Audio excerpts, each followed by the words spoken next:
सुशांत सिंह राजपूत के मामले को 5 साल के बाद क्लोजर दिया गया और ये अपहेल्ड किया गया कि ये एक सुसाइड था। जो 5 साल पहले शुरू हुआ था वो अभी भी वहीं का वहीं है। नेपोटिज्म, इसके जो सिमिलर वर्ड्स हैं जैसे कि फेवरेटिज्म या फिर पैट्रोनेज, क्या ये सेम है या फिर इनमें कुछ फर्क है, अंतर है? क्या है एग्जैक्टली ये? मैं कोई मिनिस्टर हूं, मेरे साथ लोग जुड़े हुए हैं, मेरी रैलीज में मेरे सपोर्टर हैं, कुछ भी है। मैंने किसी को बोलना शुरू किया कि आप एक कंपनी बना दो, टेंडर आने वाला है अगले 2 साल बाद, अभी आपकी कंपनी की इवैल्यूएशन हो जाए, आपकी कंपनी की ग्रोथ हो जाए, तब आप टेंडर के लिए अप्लाई करना और आपको फायदा हो जाएगा उस समय। जो पॉलिटिकल एलिट्स थे, कॉर्पोरेट एलिट्स थे और मिलिट्री एलिट्स, इनके बीच में नेक्सस डेवलप हो गया। पब्लिक स्फीयर में कोई भी छोटा पॉलिसी एक्चुअल में एक बहुत ही बड़े स्केल पर लोगों को अफेक्ट करता है। तो यहाँ पे वो नेपोटिज्म जो है ना, 2 और नए टर्म्स इंट्रोड्यूस कर देता है, पैट्रिमोनियलिज्म और क्लाइंटलिज्म। बहुत सारे ऐसे डिजर्विंग कैंडिडेट हैं जो कभी भी सिविल सर्विसेज के इस स्टार्ट लाइन पे ही नहीं आ पाते। And we saw that in Indian society हमको ब्यूरोक्रेसी में कई दफा एलिगेशन लगा है अपर कास्ट डोमिनेशन का, at least in. Hello and welcome to you all. स्वागत है आप सभी लोगों का हमारे इस नए प्रोग्राम में जिसका नाम है द ओपिनियन शो। इस प्रोग्राम का नाम रखा गया है the opinion show because opinion matters. ये प्रोग्राम इस पर्सपेक्टिव से बहुत ज्यादा इंपॉर्टेंट हो जाता है क्योंकि किसी भी मुद्दे के पॉजिटिव्स एंड नेगेटिव्स दोनों को एनालाइज करना बहुत ज्यादा जरूरी होता है, वो स्पेसिफिकली तब जब आप सिविल सर्विसेज की प्रिपरेशन में हो। तो आप ध्यान दीजिए, जैसा कि मैं अक्सर कहता हूं, दुनिया ब्लैक और व्हाइट में नहीं चलती, इट्स इन ग्रे। और अगर आप इस ग्रे को अचीव करना चाहते हैं तो आपको पॉजिटिव्स एंड नेगेटिव्स दोनों को एनालाइज करना होगा। अगर आप यूपीएससी के एग्जामिनेशन को देखें तो अगर आप मेंस के एग्जाम में जाते हैं या फिर इंटरव्यूज में जाते हैं, दोनों ही जगहों पर आपसे बैलेंस्ड ओपिनियन एक्सपेक्ट किया जाता है।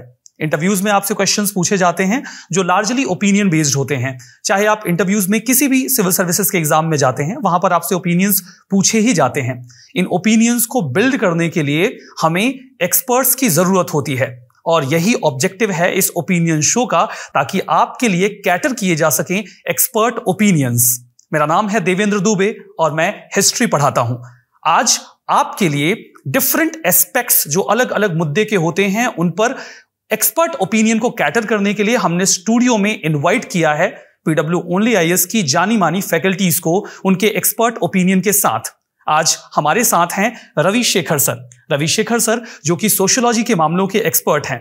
हमारे साथ हैं रितेश जायसवाल सर जो कि साइंस एंड टेक और एनवायरमेंट इन इकोलॉजी के एक्सपर्ट हैं। हमारे साथ शिवम यस सर हैं जो कि ज्योग्राफी के साथ साथ साइंस एंड टेक की अच्छी जानकारी रखते हैं। और हमारे साथ आदित्य सर हैं जो कि राजनीति के मामलों के अच्छे जानकार हैं। इन सभी एक्सपर्ट्स के साथ हम अपने आज के इस प्रोग्राम द ओपिनियन शो की शुरुआत करते हैं, that is powered by PW only IAS.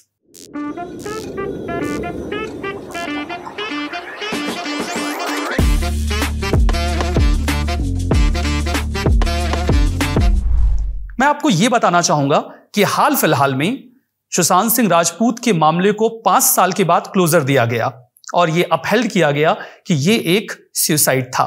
लेकिन असल मामला जो 5 साल पहले शुरू हुआ था वो अभी भी वहीं का वहीं है और वो था नेपोटिज्म जो बहुत ही हाईलाइटेड मामला रहा आज से 5 साल पहले और ये अपनी पेस को छोड़ नहीं पाया इन 5 सालों में। ऐसा माना जाता है कि लगभग हर स्फीयर में नेपोटिज्म है, चाहे वो पॉलिटिक्स हो, बिजनेस हो या फिर हो सिनेमा।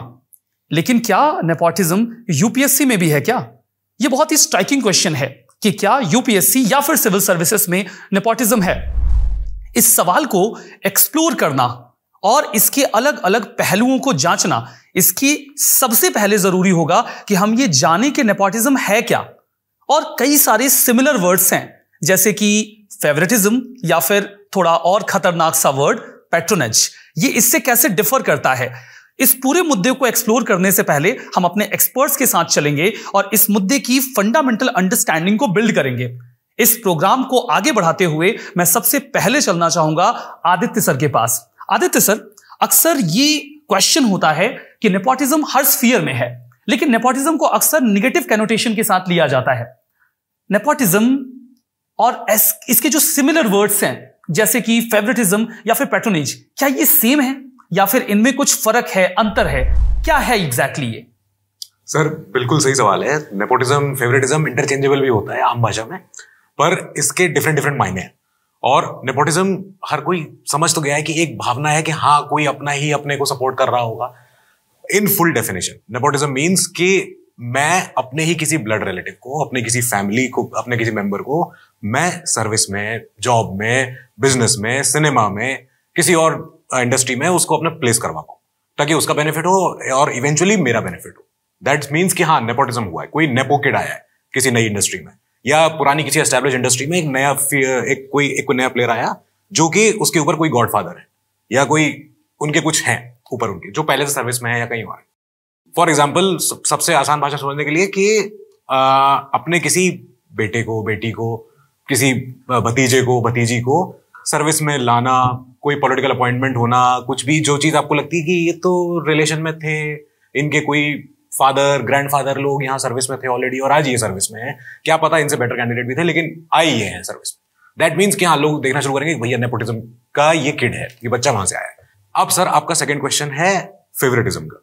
तो फेवरेटिज्म का मतलब है कि फैमिली ही नहीं, आप मेरे बहुत अच्छे दोस्त हैं और हम और आप साथ में कॉलीग हैं, हम आप पिछले 3-4 साल से साथ में पढ़ा रहे हैं, बॉन्डिंग बहुत अच्छी है और मेरी बॉन्डिंग एक किसी नए टीचर से अभी इतनी अच्छी नहीं हो पाई है। तो मैं प्रेफर करूंगा कि मेरे बैच में हिस्ट्री सर आप ही लेना प्लीज सर। हाँ, तो अब सर ये हुआ क्या कि आप, क्योंकि हम और आप फैमिली से जुड़े हुए नहीं है, बट ठीक है PWS फैमिली में हमें, तो मैंने मान लिया कि हम और आप साथ में रहेंगे। अब कोई और नया हिस्ट्री का टीचर है, आसिम सर है, तो वो कहेंगे कि हम भी पढ़ाएंगे, मैं कहूंगा नहीं कि मेरे साथ रहेंगे देवेंद्र सर। दैट मीन्स कि मैंने फेवरेटिज्म शो किया सर के साथ, और एक कोई और भी अच्छे टीचर होंगे, सब लोग होंगे, लेकिन उनको चांस नहीं मिल पाया बिकॉज ऑफ कि मेरा आपका कनेक्शन अच्छा है बस। अब आएगा सर पेट्रनेज। पेट्रनेज सर बहुत ही ऐसा वर्ड है, डेंजरस वर्ड है कुल मिला के, कि उसमें कई लोगों को नुकसान हुआ है, उसके शिकार ज्यादा है। क्या कि मेरे एलाइज, मेरे दोस्त, मैं कोई मिनिस्टर हूं, मेरे साथ लोग जुड़े हुए हैं, मेरी रैलीज में मेरे सपोर्टर हैं, कुछ भी है, मैंने किसी को बोलना शुरू किया कि आप एक कंपनी बना लो, टेंडर आने वाला है अगले 2 साल बाद, अभी आपकी कंपनी की इवैल्यूएशन हो जाए, आपकी कंपनी की ग्रोथ हो जाए, तब आप टेंडर के लिए अप्लाई करना और आपको फायदा हो जाएगा उस समय पे। दैट मीन्स कि हाँ, मैंने अपने साथियों को जो मेरे साथ जुड़े रहे थे पिछले 2-4 साल से, 5 साल से, मैंने कहा ना तो आप मेरे फैमिली हो, ना आप मेरे कोई ऐसे बहुत क्लोज हो, बट लेकिन मैं आपको सपोर्ट करूंगा, इवेंचुअली आपका बेनिफिट मेरा बेनिफिट। That is patronage. और उसकी वजह से कई सारे मेरिटोरियस लोग जो कि डिजर्विंग थे, वो टेंडर पाने के लिए, वो जॉब पाने के लिए, वो सर्विस में आने के लिए, लेकिन नहीं हो पाए। अब कई बार पॉलिटिकल अपॉइंटमेंट होते हैं, कई बार पॉलिटिकल टेंडर्स ऐसे पास हो जाते हैं। सो यहां से ये डेफिनेशन आई। ओवरऑल पेट्रोनेज ज्यादा सीवियर है। सीवियर है, yes. मतलब उसमें एक तरीके से हम किसी को गोद ले लेते हैं कि चलो अब तुम्हारा सब हम ही देखेंगे। हाँ, तो वो चीज। तो सर ने बहुत अच्छी तरीके से डिफाइन कर दिया कि कैसे जो नेपोटिज्म है वो फेवरेटिज्म और पेट्रोनेज से डिफरेंट है। लेकिन एक अक्सर सवाल आता है कि इंडिया तो बड़ा करप्ट देश है, यहाँ पर तो सारा फेवरेटिज्म से ही काम होता है, मेरिट को कोई वैल्यू नहीं है। तो क्या ये नेपोटिज्म का मामला इंडिया स्पेसिफिक है और दुनिया के सारे देश बड़े प्यार मोहब्बत से, बड़े अच्छे से और मेरिट के बेसिस पे काम कर रहे हैं? क्या नेपोटिज्म सिर्फ इंडिया में है या फिर दुनिया के बाकी देशों में भी ऐसे केसेस देखने को मिलते हैं? इस सवाल के लिए मैं चलना चाहूंगा रवि शेखर सर के पास। सर, डिफरेंट डेमोक्रेसीज में नेपोटिज्म है कि नहीं है तो कैसे काम करता है? बिल्कुल सही, अच्छा क्वेश्चन है ये। कि कंटेम्प्रेरी सोसाइटीज हम देखते हैं, स्पेशली डेमोक्रेटिक सोसाइटीज, तो प्रिंसिपली तो हम ये मान के चलते हैं कि डेमोक्रेसी है तो वहाँ पे इक्वालिटी होगी, इक्वालिटी ऑफ अपॉर्चुनिटी होगी, फेयरनेस होगा, सोशल जस्टिस होगा। बट अगर हम कुछ ग्लोबल डेमोक्रेसीज को देखें, हम अगर कैटेगोरिकली देखें तो हम इंडिया के बाहर की भी बात कर रहे हैं तो ओल्डेस्ट डेमोक्रेसी पे चलते हैं यूनाइटेड स्टेट्स ऑफ अमेरिका। इस पे बहुत अच्छी स्टडी है, हमारे एक फेमस सोशियोलॉजिस्ट थे C.W. मिल्स साहब, एक थियरी उन्होंने लिखी थी, थियरी ऑफ पावर एलिट। ये बड़ा ही इंटरेस्टिंग है। उनका कहना क्या था कि अमेरिकन सोसाइटी में 20th century, world war years के एरा के बाद क्या हुआ कि जो पॉलिटिकल एलिट्स थे, कॉर्पोरेट एलिट्स थे और मिलिट्री एलिट्स, इनके बीच में नेक्सस डेवलप हो गया। So basically the elites they were operationally circulating with in these 3 groups. ये बिल्कुल ऐसा हुआ कि अगर कोई मिलिट्री का हेड है तो उसका बच्चा को कोई मिलिट्री कैपिटलिज्म का कॉन्ट्रैक्ट मिल गया, या फिर कोई पॉलिटिशियन है तो उनका बच्चा रियल एस्टेट का जॉब कर रहा हो। तो अमेरिका में इस फेनोमेना को बोलते हैं एलीट सेल्फ रिक्रूटमेंट। मतलब कि जो फ्यूचर लीडर्स होते हैं वो एलीट अपने ही नेक्सस के बीच से चुनते हैं। अब इसका सबसे अच्छा एग्जांपल आपको देता हूं, आप डोनाल्ड ट्रंप एडमिनिस्ट्रेशन देख लीजिए। ट्रंप एडमिनिस्ट्रेशन में ऑल्दो लीगली आप फेडरल लॉज को देखेगा तो रिस्ट्रिक्ट करते हैं रिलेटिव को ऑफिशिएट करने का। हाउएवर व्हाइट हाउस के सर्टेन एक्सेप्शंस हैं और उन एक्सेप्शंस के लूप होल्स को एक्सप्लॉइट करके क्या किया गया है कि बेटी और दामाद इवांका ट्रंप मैम एंड उनके जो दामाद हैं दोनों को सीनियर एडवाइजर्स के रूप में ऑफिशियली अपॉइंट किया गया है। अब हम अगर यूएसए से चलते हैं यूनाइटेड किंगडम में, यूके में, तो इंटरनेशनली काफी अच्छा रेपुटेशन है यूनाइटेड किंगडम का in terms of fairness in bureaucracy. But वहां भी ना सटल तरीके से नेपोटिज्म थोड़ा थोड़ा ऑपरेट करता है। फॉर एग्जाम्पल अभी 2009 में एक बहुत ही फेमस पार्लियामेंट्री एक्सपेंस स्कैंडल हुआ था। तो उस स्कैंडल ने क्या एक्सपोज किया कि यूके के पार्लियामेंटेरियंस जो प्रिविलेजेस हैं उन प्रिविलेजेस को अपने ही फैमिली में एक्यूमुलेटेड रखने के लिए अपने रिलेटिव्स को अपॉइंट कर रहे थे इंस्टेड ऑफ मेरिटोरियसली कहीं हायर करना। और अगर हम अब तीसरे टाइप की डेमोक्रेसी की बात करें तो क्यों ना हम साउथ एशिया के भी एक जो कि कॉलोनियलिज्म को फाइट करके आई है, जिनको थर्ड वर्ल्ड कंट्रीज बुलाता है, वहां पर रिफ्लेक्ट करें। तो आते हैं अपने पड़ोसी देश पाकिस्तान के ऊपर। तो अगर आप पाकिस्तान को देखिएगा तो बहुत अच्छे से जो आपको आदित्य सर ने समझाया कि लगते सेम है नेपोटिज्म, पेट्रनेज और फेवरेटिज्म, बट होते डिफरेंट है। नेपोटिज्म के लिए खून का रिश्ता होना जरूरी है, लाइकिंग होनी जरूरी है फेवरेटिज्म के लिए, और आपको सपोर्ट आप अगर मेरे लॉयलिस्ट है तो आप पेट्रनेज कर रहे हैं।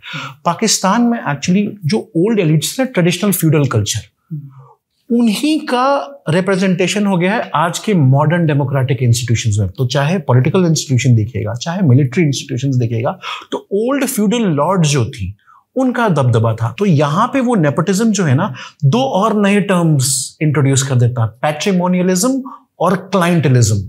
पैट्रिमोनियलिज्म में क्या होता है कि हम अपने किनशिप ग्रुप के मेंबर, वहां पे बिरादरी कॉन्सेप्ट चलता है कि अराई को सपोर्ट करेगा, तो एक बिरादरी कॉन्सेप्ट चलता है, राइट। सिंधी को सपोर्ट करेगा। तो जब भुट्टो साहब आएंगे आपको सिंधी के रिक्रूटमेंट्स बढ़ते हुए दिखेंगे, वरना आपको पंजाब से रिक्रूटमेंट्स बढ़ते हुए दिखेंगे। तो बेसिकली क्या होता है, आप अपने किनशिप ग्रुप्स के अंदर करते हो, या फिर जो आपका लॉयलिस्ट हो, जो आपका सपोर्ट कर रहा हो। और इसका बेस्ट एग्जांपल अगर आपको समझना है तो आप, एक तो बहुत फेमस हिस्टोरिकल केस है जियाउल हक साहब का। जियाउल हक साहब को मिलिट्री जनरल बनाया गया था, हैंड पिक किया था भुट्टो साहब ने, क्योंकि ऑल्दो वो सीनियोरिटी में, रैंक में काफी पीछे आते थे, क्योंकि वो उनके लॉयलिस्ट थे।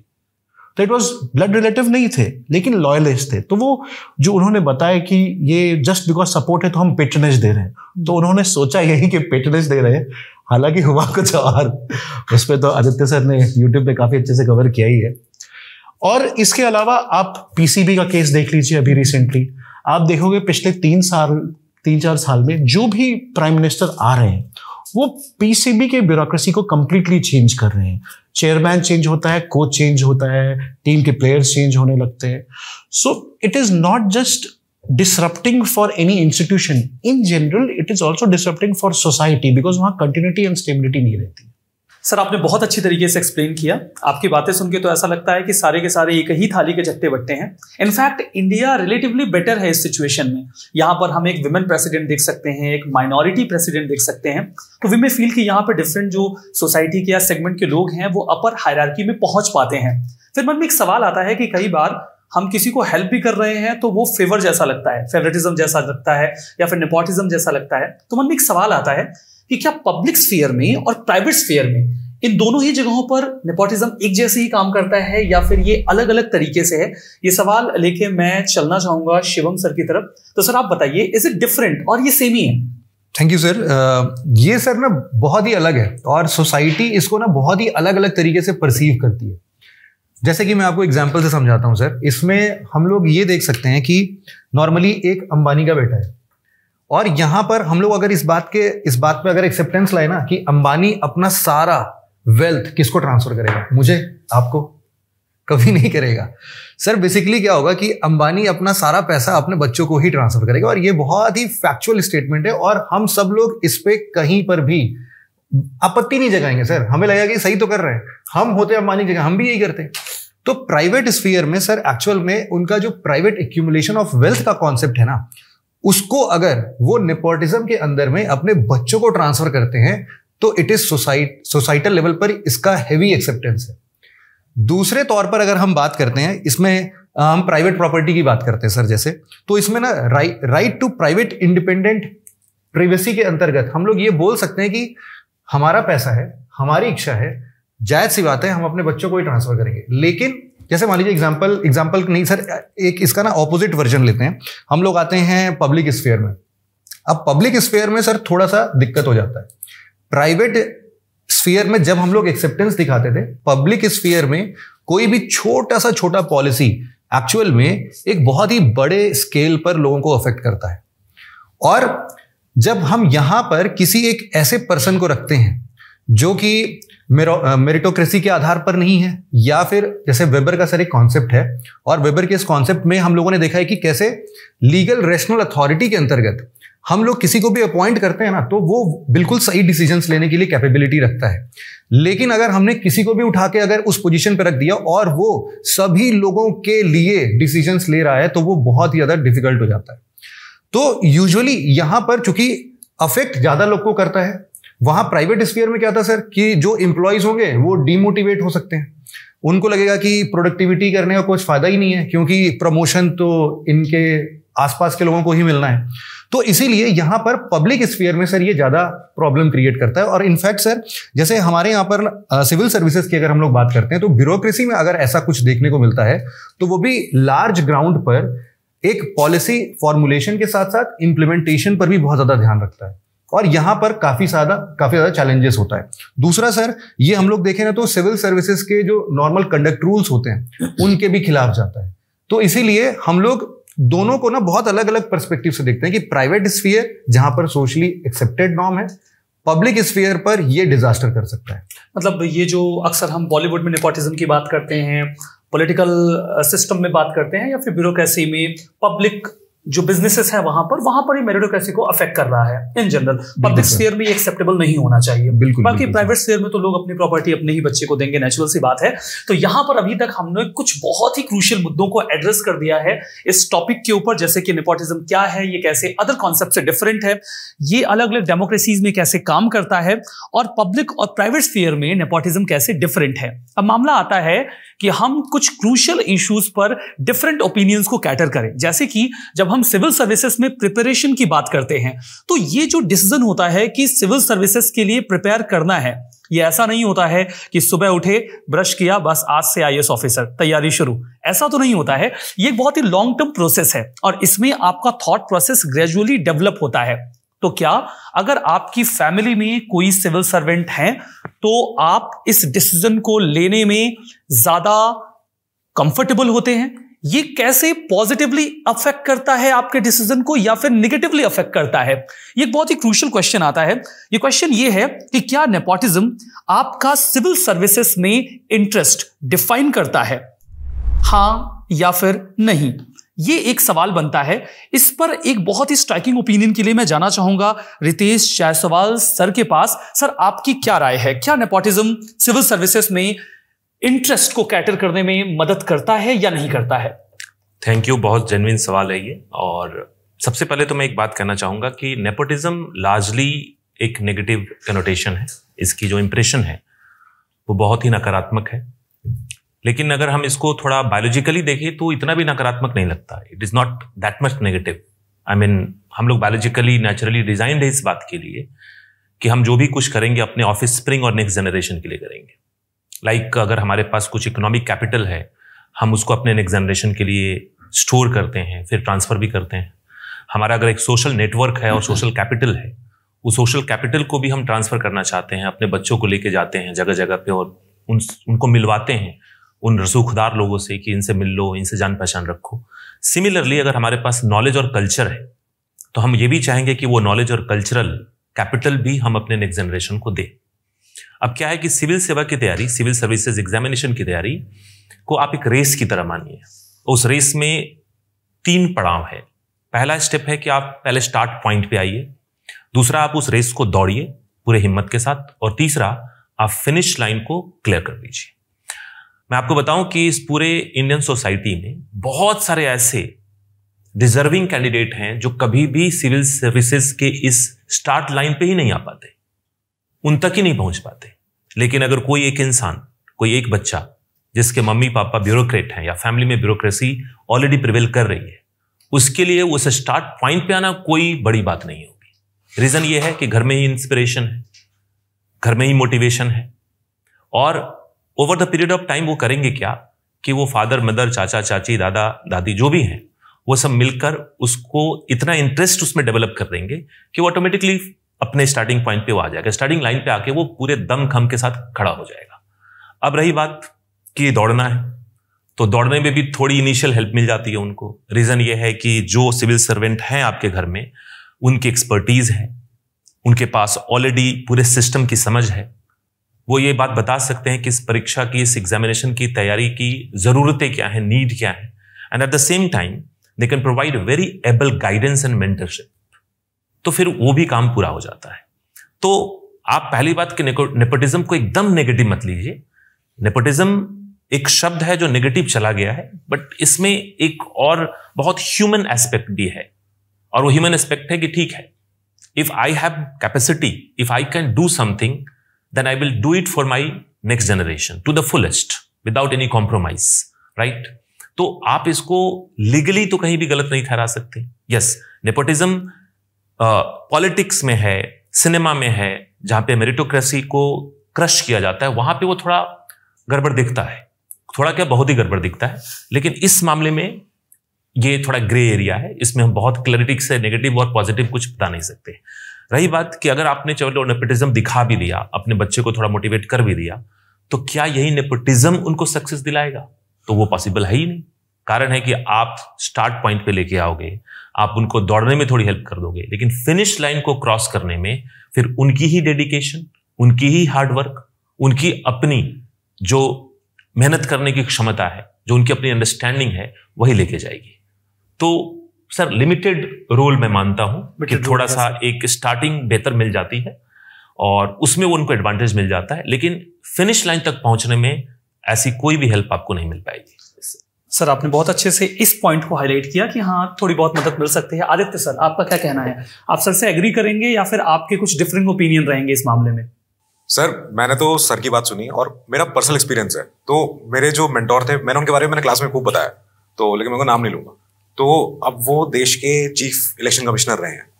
अब बहुत उन्होंने मुझे हेल्प किया कि बिठाते थे आंसर लिखो। अब उनके 2 बच्चे हैं, दोनों बेटा बेटी फॉरेन से पढ़ के आए, पर उन्हें सिविल सेवा में इंटरेस्ट ही नहीं थी और उन्हें कोई लेना देना नहीं। उन्होंने कहा हमारे फादर को हमने काम करते देखा है, IAS है 1977 बैच के, 76 बैच के जब भी, तो पूरे समय उन्होंने देखा कि हमारे फादर कितने 16-16, 18-18 घंटे काम किए हैं। ऑफिस से घर आ पा रहे हैं तो आ पा रहे हैं, नहीं तो काम कहीं फंसे हुए हैं, नहीं आ पाए हफ्ते हफ्ते तक, इधर उधर दौड़ भाग पूरी उन्होंने देखा। अब इसका सर एस्पेक्ट ये भी जो सर ने बताया कि हेड स्टार्ट काफी अच्छा मिल जाता है उन बच्चों को जिनको कि उस सर्विस का आइडिया है, उस सर्विस की प्रिविलेजेस के बारे में पता है, उस सर्विस के सारे रिस्पॉन्सिबिलिटीज पता है। लेकिन सर वहीं पे कई ऑफिसर्स के बच्चे हुए, कई नेताओं के बच्चे हुए जो सिविल सेवा को कहते हैं कि क्या पता हम करें ना करें, हम कुछ और भी कर सकते हैं। उन्होंने प्रॉस के साथ कॉन्स भी देख लिए। हाँ, तो अब उनको हर फौजी का बेटा फौजी नहीं होता, उसे नहीं है, उसे मालूम है कि मेरे फादर मदर कैसे मैं देखता आया हूँ, ये लोग कहाँ पोस्टिंग पाते हैं, किस टफ कंडीशन में काम कर रहे हैं। तो अब उन्हें पता है कि जो मैं जिनकी बात कर रहा हूँ कि हम लॉ कर लेते हैं, हम मेडिकल की पढ़ाई कर लेते हैं, हम बाहर से पढ़ के आ जाएंगे, ठीक है, तो वो वहां खुश है। तो जाहिर बात है कि इसके सर दोनों पॉइंट्स हैं। अब बच्चों को हेड स्टार्ट मिल भी रहा है और कई बच्चों को इतना ज्यादा एक्सपोजर मिल चुका है कि उन्हें नेपोटिज्म वाला बैज ही नहीं चाहिए कि हम दूर रहे तो ज्यादा अच्छा है। ये आपने सर बहुत अच्छा कहा, जैसे कि सर ने कहा कि एक स्टार्ट मिल जाता है लेकिन वो सक्सेस नहीं दिलाएगा। सिमिलरली सर का ये कहना है कि कई बार वो कॉन्स भी देख लेते हैं तो वो थोड़ा उससे दूर भी हट जाते हैं। और ऐसा बिल्कुल नहीं होता है कि हाँ अगर आपके बैकग्राउंड में कोई सिविल सर्वेंट नहीं है फैमिली में तो आपको किक स्टार्ट नहीं मिलता है। हजारों लाखों बच्चे हैं जिनके बैकग्राउंड में कोई सिविल सर्वेंट नहीं है और वो किक स्टार्ट को अचीव करते हैं, उन्हें मेंटरशिप और गाइडेंस मिलता है और उसके साथ वो आगे बढ़ते हैं। विषम परिस्थितियां कई सारे लोगों के लिए बन जाती हैं जब उन्हें ये किक स्टार्ट आसानी से नहीं मिलता, लेकिन अब समय है कि विषम परिस्थितियों से लड़ा जाए और सफलता के नव गीतों को गढ़ा जाए। तो इसी के साथ ये जो पूरा मामला हमने यहाँ पे डिस्कस किया है, इसमें एक मामला आता है कि सर ने बताया कि किक स्टार्ट मिल गया। बहुत अच्छी बात है कि आपकी फैमिली में कोई सिविल सर्वेंट था तो किक स्टार्ट आसानी से मिल गया, जिसकी फैमिली में नहीं था उसको किसी गाइडेंस के जरिए किक स्टार्ट मिल गया। किक स्टार्ट तो मिल गया, लेकिन अगर आपकी फैमिली में कोई सिविल सर्वेंट है तो क्या आपकी तैयारी उनके कंपैरिजन में आसान हो जाती है जिनकी फैमिली में कोई सिविल सर्वेंट नहीं है? सर, शिवम सर, आपकी क्या राय है कि क्या प्रिपरेशन स्ट्रेटजी में नेपोटिज्म एडवांटेज देता है? सर, प्रिपरेशन स्ट्रेटजी में अगर मेरे घर में मेरे कोई पेरेंट या फिर मेरे कोई रिलेटिव जो कि मुझे बहुत अच्छे से जानते हैं और वो मुझे गाइड कर सकते हैं, तो मुझे लगता है कि मुझे डेफिनेटली एक हेड स्टार्ट तो मिलेगा। और सर, जैसे हम लोग बोलते हैं ना कि a child is born with a silver spoon in his hand, तो पता चलता है सर, मान लीजिए कोई एक ब्यूरोक्रेट है, आपको पता है कि कोई भी ब्यूरोक्रेट अगर हमारे इस कंट्री में हम देखते हैं तो उसका सोसाइटल स्टेटस बाकी के जनता से बहुत अलग है। वो अपना इकोनॉमिक कैपिटल इस्तेमाल करेगा और उससे वो एक बेहतर अंडरस्टैंडिंग बचपन से देगा, उसको एक अच्छे स्कूल में दाखिला मिलेगा। ना सिर्फ स्कूल में, बल्कि हो सकता है कि उसको बचपन से ही बहुत अच्छे मेंटोर का प्रेजेंस मिले उसके लाइफ में। कहीं पर भी वो गलत कर रहा है उसको सर इंग्लिश एजुकेशन मिले बहुत अच्छे तरीके से। तो बहुत सारे फायदे हो सकते हैं। एक ब्यूरोक्रेट अपने बच्चों को बहुत अच्छे से या फिर अपने नोन को बहुत अच्छे से गाइड कर सकता है थ्रू आउट हिज पीरियड कि आप कैसे इस एग्जाम को और इजीली अचीव कर सकते हो। सारे प्रोज कॉन्स क्या हैं, उनके कितने सारे लोग होंगे जो कि उनके घर में रेगुलर बेसिस पर विजिट करते होंगे, तो जो भी विजिट कर रहा है उनसे भी उनको काफी सारी बातें, मतलब उनका ओवरऑल एक्सपोजर जो है। अगर मैं एक तरफ एक स्टूडेंट को खड़ा करता हूं जिनके फैमिली में कोई भी ऐसा सिविल सर्वेंट नहीं है और दूसरे ऐसे फैमिली में जिनके घर में सिविल सर्वेंट्स की बौछार है, तो दोनों में सर मेरे हिसाब से तो जमीन आसमान का अंतर आता है अगर दोनों का इंटेंशन है इस एग्जाम को क्लियर करने का। मतलब आपने सर हाईलाइट किया कि अगर आपके बैकग्राउंड में कोई सिविल सर्वेंट है तो डेफिनेटली प्रिपरेशन स्ट्रेटजी में आपको बहुत ड्रास्टिक हेल्प मिलती है। बिल्कुल तो क्या सवाल ये भी पैदा होता है कि क्या सर एक पॉइंट मैं यहाँ पर और भी ऐड करना चाहूंगा सर कि जैसे अभी ना एक रिपोर्ट आई थी, लबासना की ही रिपोर्ट है एक्चुअल में, वहां पर ये बताया गया 2019 बैच का ये रिपोर्ट है और उसमें ये बोला गया कि अप्रोक्सीमेटली 51% सीट्स में फाउंडेशन कोर्स में वो बच्चे हैं जिनके कोई ना कोई नॉन रिलेटिव सिविल सर्वेंट हैं।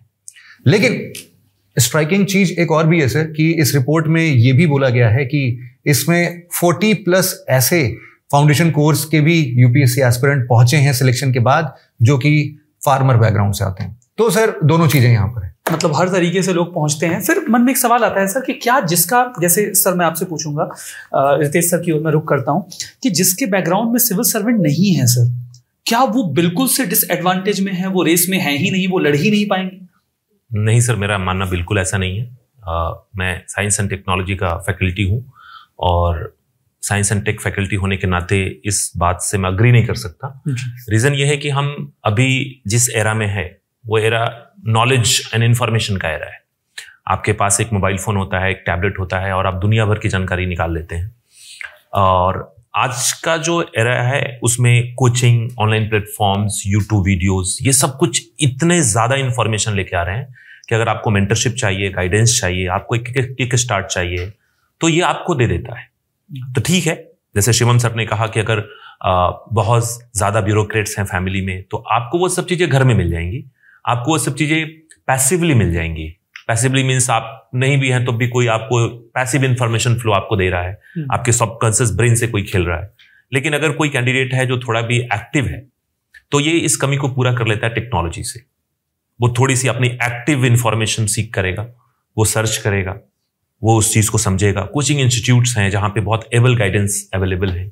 कई सारे सीनियर ब्यूरोक्रेट्स हैं जो ऑलरेडी बच्चों को हेल्प कर रहे हैं किसी ऑर्गेनाइजेशन के थ्रू, किसी एनजीओज के थ्रू, और वो भी मोटिवेट कर रहे हैं। तो उनकी मोटिवेशन, उनकी गाइडेंस अब उनके घर तक लिमिटेड नहीं है, घर के बाउंड्री से बाहर ऑनलाइन प्लेटफॉर्म के माध्यम से, कोचिंग इंस्टीट्यूशंस के माध्यम से, एनजीओज के माध्यम से, कॉलेज यूनिवर्सिटीज के माध्यम से पूरी हर तरफ फैल गई है। बिल्कुल, मतलब ये मामला तो बन गया सर कि अगर किसी के पास बैकग्राउंड में सिविल सर्वेंट्स हैं तो हाँ, उन्हें स्ट्रेटजी में मदद जरूर मिल जाती है। लेकिन अब ये जो नॉलेज इतना स्प्रेड आउट हो गया है, इतना इजी टू एक्सेस हो गया है, ऐसा कोई कंपल्शन नहीं है कि आपके बैकग्राउंड में कोई सिविल सर्वेंट्स का गाइडेंस नहीं है तो आप एक्सेस नहीं कर पाएंगे नॉलेज को। और यही सर शिवम सर ने कहा कि एक साइजेबल अमाउंट हाँ। जो नंबर है लाल बहादुर शास्त्री एकेडमी में फाउंडेशन कोर्स में, वो फार्मर्स बैकग्राउंड के आ रहे हैं। जी बिल्कुल। तो ये इस बात को जस्टिफाई करता है, हाँ, कि वो भी लोग अभी जो सिनेरियो है उसको एक्सेस कर रहे हैं। अच्छा, एक बात कही जाती है सर कि सक्सेस का कोई शॉर्टकट नहीं होता, लेकिन अगर होता है तो मुझे चाहिए। कुछ लोगों को सक्सेस के शॉर्टकट की बड़ी उम्मीद होती है और लगभग हर काम में वो सक्सेस का शॉर्टकट ढूंढ लेते हैं। इस शॉर्टकट को अचीव करने में नेपोटिज्म बड़ी हेल्प करता है। आपको हेल्प मिल जाए, फेवर मिल जाए, तो सक्सेस थोड़ी जल्दी और आसानी से मिल जाती है। कुछ लोगों को ऐसा लगता है कि सिविल सर्विसेज में ऑल्दो बहुत विजिबल नहीं है, लेकिन सक्सेस का शॉर्टकट है।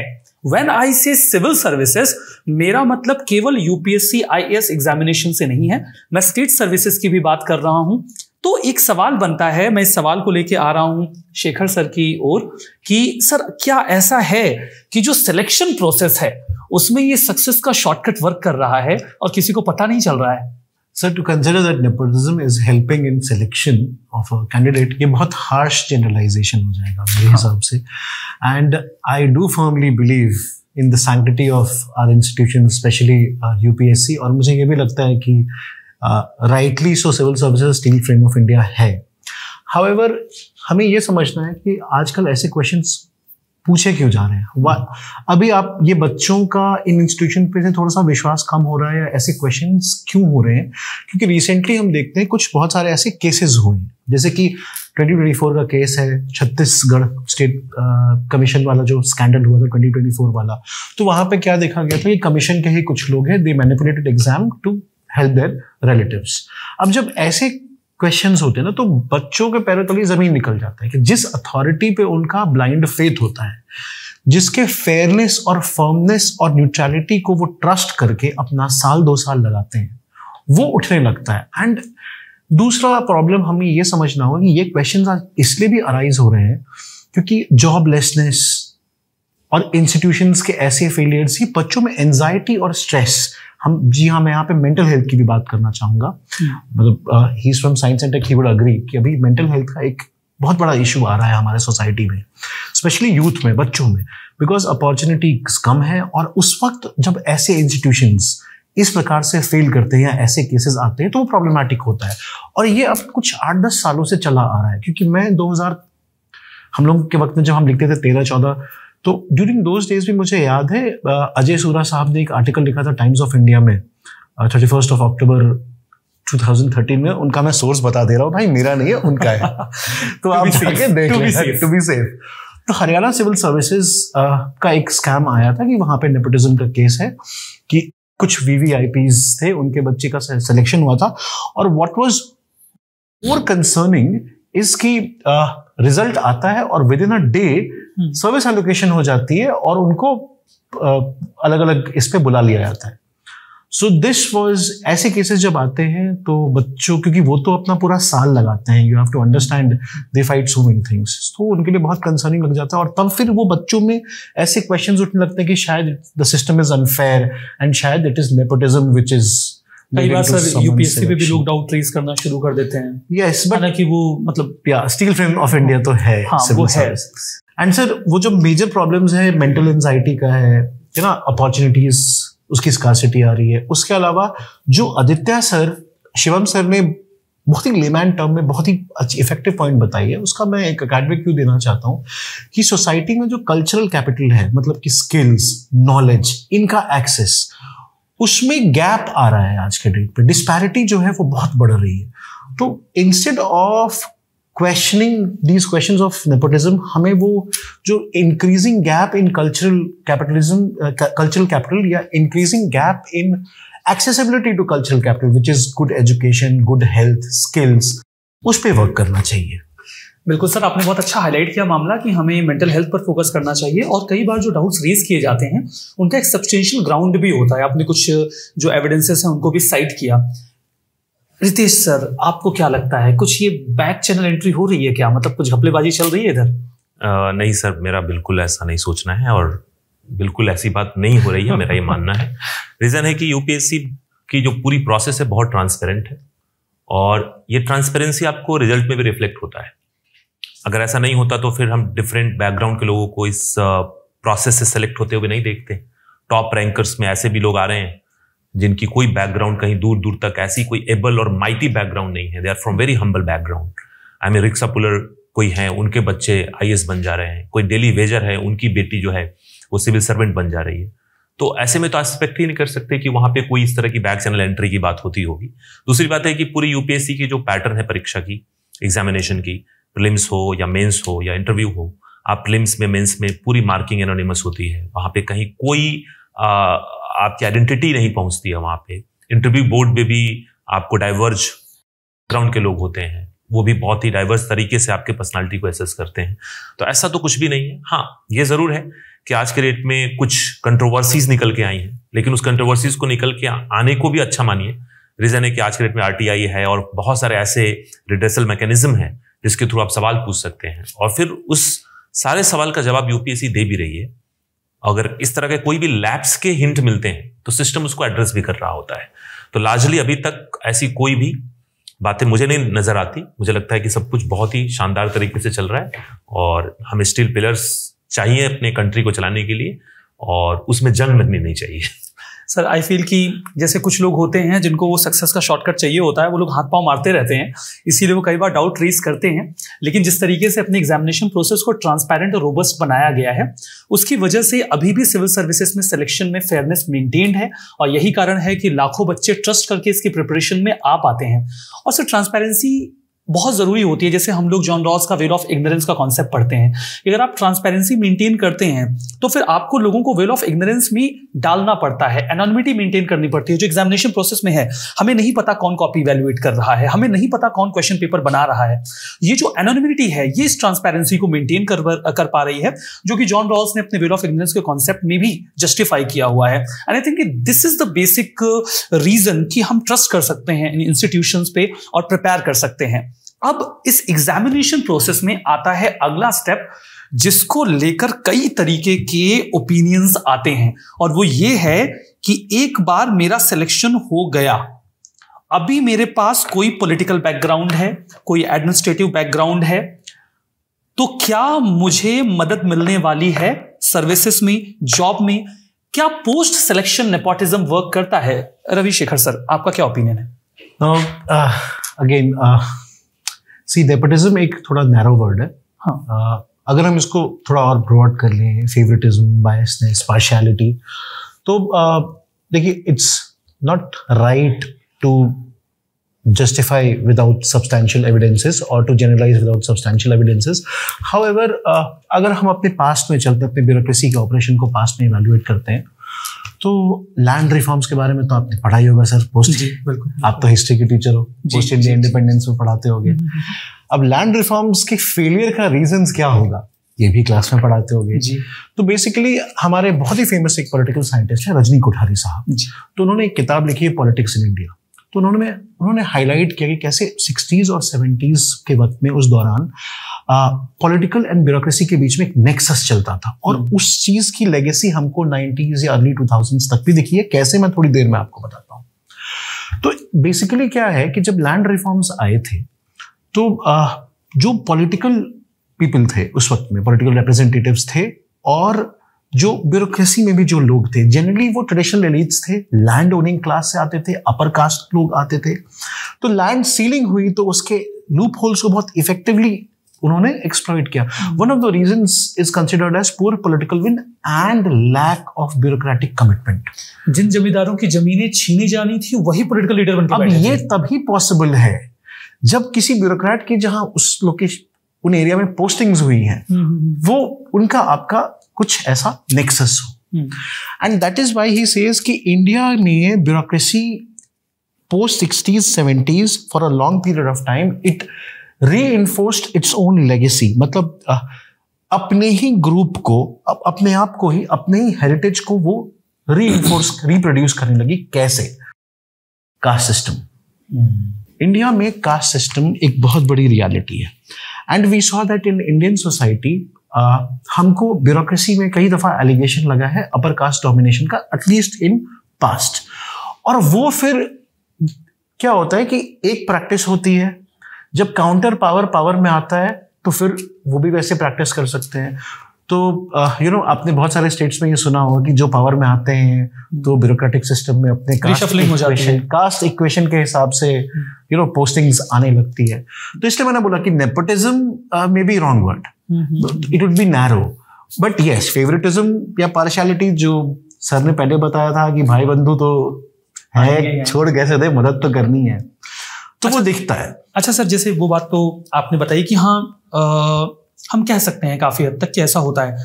तो शिवम सर, आपसे सवाल है मेरा, तो क्या ऐसा है क्या कि मतलब जो लोग फेवरेटिज्म या फिर फेवर्स नहीं अवेल कर पा रहे हैं, सिविल सर्विसेज में उन्हें अच्छी पोजीशंस, पोस्ट सिलेक्शन नहीं मिल रही है, उनकी पोजीशन बहुत खराब है, क्या ऐसा चल रहा है?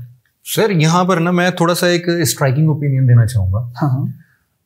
ये मतलब it might help our student as well, कि मुझे ऐसा भी लगता है कि जो लोग इस सिविल सर्विस में एक बार सेलेक्ट हो जाते हैं, वो सिलेक्शन पाने के बाद या फिर जो हमने प्रोसीजर सेट किया है ना, वो इतना डिफिकल्ट है कि शायद सिलेक्शन प्रोसीजर के बाद वो नेपोटिज्म अच्छे तरीके से उनके लिए कम से कम लागू नहीं होता है। उसके पीछे मैं आपको सर रीजन बताता हूँ। रीजन एक है सर, स्ट्रिक्ट रूल्स और हायरार्की का पूरा सिस्टम हमारे यहाँ पर। हमने देखा है सर किस हिसाब से हम लोग जो भी प्रमोशंस देते हैं ना, वो हम लोग एनुअल परफॉर्मेंस रिपोर्ट बनाते हैं, डिपार्टमेंटल एग्जाम्स होते हैं हमारे यहाँ पर, और उसके बेसिस पर जो लोग जितना अच्छा परफॉर्म करते हैं उनको वहां पर प्लेसमेंट मिलता है।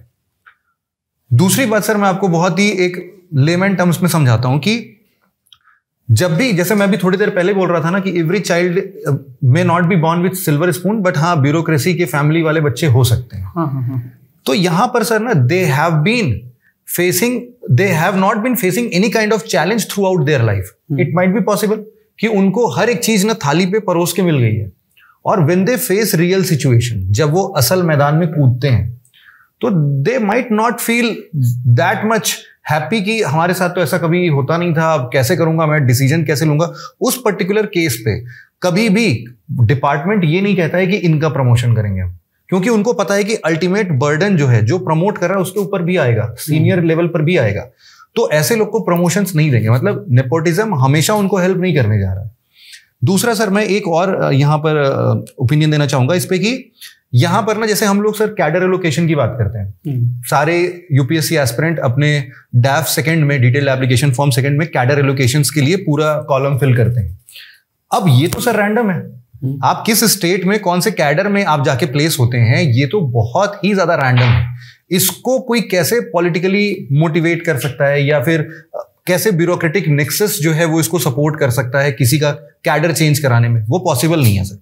इसके अलावा सर मैं तीसरे पॉइंट पर ये बोलता हूं कि बहुत बार ना जब कोई इंसान या कोई ब्यूरोक्रेट सिलेक्शन के बाद काम नहीं करता है, तो there is always a chance of public scrutiny और साथ में आरटीआई। आज के केस में सर, आज के डेट में हमारे पास आरटीआई एक बहुत ही पावरफुल टूल है।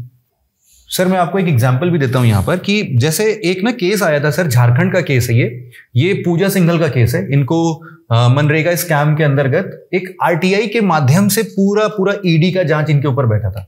तो आखिरकार किसी को पता कैसे चला? आरटीआई के माध्यम से। और एक बार सर डेमोक्रेसी में जब लोगों के पास ये पावर है कि वो किसी से भी कोई भी क्वेश्चन पूछ सकते हैं, वो बाकी सीनियर्स के संज्ञान में उसके काले खरतूत को लेके आ सकते हैं, तो इसका मतलब है कि उनको ना इसका फायदा हमेशा तो नहीं मिलने वाला है।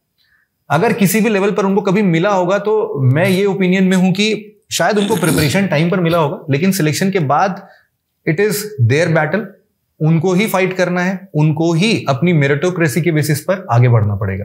तो सर ओवरऑल हम ये कह सकते हैं कि पास्ट में भले ही ये बातें हमेशा रही हों कि हाँ पोस्ट सिलेक्शन नेपोटिज्म वर्क करता है, लेकिन दिन ब दिन जिस तरीके से प्रोसीजर्स को रोबस्ट बनाया गया है, ट्रांसपेरेंसी को मेंटेन किया गया है, ये नेपोटिज्म रिड्यूस हुआ है और इसके लिए लगातार एफर्ट्स किए गए हैं। तो जितने भी पैनलिस्ट रहे, मेंबर्स रहे आज के इस पूरे सेशन में, आप सभी लोगों को बहुत बहुत धन्यवाद अपना बहुत कीमती समय देने के लिए इस बहुत ही स्पेसिफिक टॉपिक पर जो हमने आज डिस्कशन किया ओवर नेपोटिज्म पे जो आज हमारी बातचीत हुई उसमें हमने अलग अलग स्फीयर्स में डिस्कशन किया। सबसे पहले तो हमने फंडामेंटल्स कवर किए कि नेपोटिज्म, इसके अलावा जो सिमिलर वर्ड्स हैं वो कैसे डिफरेंट हैं इस कीवर्ड से। पैरेलली हमने ये भी समझने की कोशिश की कि overall how it is different, how it is working in different democracies parallelly, कि ये different spheres में कैसे अलग है पब्लिक और प्राइवेट स्फीयर्स में। फंडामेंटल्स को कवर करने के बाद हमने जो सिलेक्शन प्रोसेस के 4 स्टेजेस हैं वहां पर नेपोटिज्म कैसे वर्क करता है, जैसे कि आप डिसाइड करते हैं कि आपको सिविल सर्विसेज में जाना है, स्ट्रेटेजी में, बैकग्राउंड से एंट्री में, क्या सिलेक्शन में कोई घपलेबाजी चल रही है या फिर पोस्ट सिलेक्शन सिनेरियो में कैसे नेपोटिज्म वर्क करता है या फिर नहीं करता है। ओवरऑल अगर हम इसे इवैल्यूएट करें, कंक्लूड करें इस नेपोटिज्म के पूरे मुद्दे को, तो हम क्या पाते हैं? बॉलीवुड, बिजनेस, हाउसेस या फिर पॉलिटिक्स, इसमें नेपोटिज्म कितना इफेक्टिव है इसके ऊपर डिबेट्स जारी रहेंगी। यहां से नेपोटिज्म को जाने में कितना वक्त लगेगा ये तो आने वाले समय में देखा जा सकेगा, लेकिन जहां तक सिविल सर्विसेज का सवाल है यहां पर 2 फैक्टर्स वर्क करते हैं और वो है स्ट्रॉन्ग प्रोसीजर्स के साथ ट्रांसपेरेंसी, स्ट्रॉन्ग प्रोसीजर्स, ट्रांसपेरेंसी और डेमोक्रेटाइजेशन ऑफ नॉलेज। जिस तरीके से नॉलेज का डिजिटलाइजेशन हुआ है, इसकी एक्सेस सभी लोगों तक पहुंची है, प्रिपरेशन आसान हुई है, गाइडेंस आसान हुआ है, मतलब एक ओर तो नॉलेज और एजुकेशन आसान हुआ है और दूसरी ओर यूपीएससी ने भी बाकी के सिविल सर्विसेज के जो सेंटर्स हैं वहां पर भी प्रोसेस को बहुत ही रोबस्ट बनाया गया है और यहां पर सिविल सर्विसेज में नेपोटिज्म अपनी लिमिटेशंस पर आ जाता है, मतलब वो अपनी पैठ यहां पर नहीं बना पाता है। आज के इस पूरे सेशन में हमने नेपोटिज्म के इस पूरे मामले को एनालाइज किया, एक्सप्लोर किया डिफरेंट पर्सपेक्टिव से हमारी PWOnly-IAS की एक्सपर्ट फैकल्टीज के साथ। आई होप कि आपको ये पूरा सेशन अच्छा लगा होगा। The opinion show powered by PWOnly-IAS। आप जरूर बताइएगा कि अगले एक और शो में ऐसा कौन सा मुद्दा है जिस पर आप चाहेंगे कि PWOnly-IAS की एक्सपर्ट फैकल्टीज आपके सामने बैठें और उन अलग अलग मुद्दों पर बातचीत की जाए। मिलते हैं ऐसे ही एक और सेशन में जो होगा बहुत ही इंटरेक्टिव, बहुत ही इंटरेस्टिंग। तो अलविदा लेते हैं आज के इस शो से, मिलते हैं किसी और इंपॉर्टेंट सेशन में। Thank you very much.